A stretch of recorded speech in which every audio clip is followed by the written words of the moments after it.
बड़ी तपो कैली गौरा एहि बर खातिर। बड़ी तपो कैली गौरा एहि शिवो खातिर।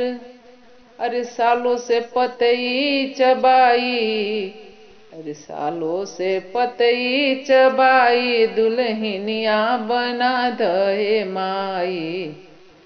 सालों से पतई चबाई, दुल्हनिया बना दे माई। आइल बा शुभ घड़ी भारी, दुल्हनिया बना दे माई।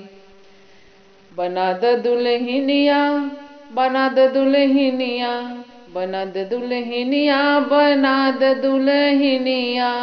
आइल बा शुभ घड़ी भारी, दुल्हनिया बना दे माई। आइल बा शुभ घड़ी भारी, दुल्हनिया बना दे माई। शिवजी त पहिरी पीताम्बर धोतिया, शिवजी त पहिरी पीताम्बर धोतिया, पीताम्बर धोतिया ए पीताम्बर धोतिया। अरे गौरा के चुनरी पहिराई, दुल्हनिया बना दे माई।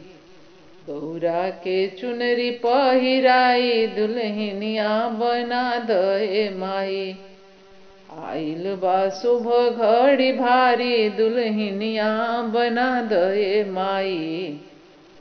आइल बा शुभ घड़ी भारी, दुल्हनिया बना दे माई।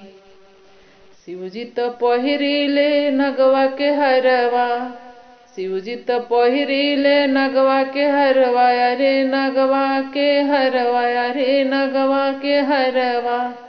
अरे गौरा के गले मोतिया पहिराई, दुल्हनिया बना दे माई। गौरा गले मोती पहिराई, दुल्हनिया बना दे माई। आइल बा शुभ घड़ी भारी, दुल्हनिया बना दे माई।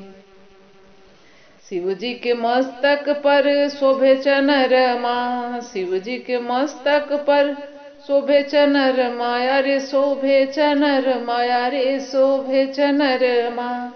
अरे गौरा सिर टिकुली लगाई, दुल्हनिया बना दे माई। आइल बा शुभ घड़ी भारी, दुल्हनिया बना दे माई। आइल बा शुभ घड़ी भारी, दुल्हनिया बना दे माई।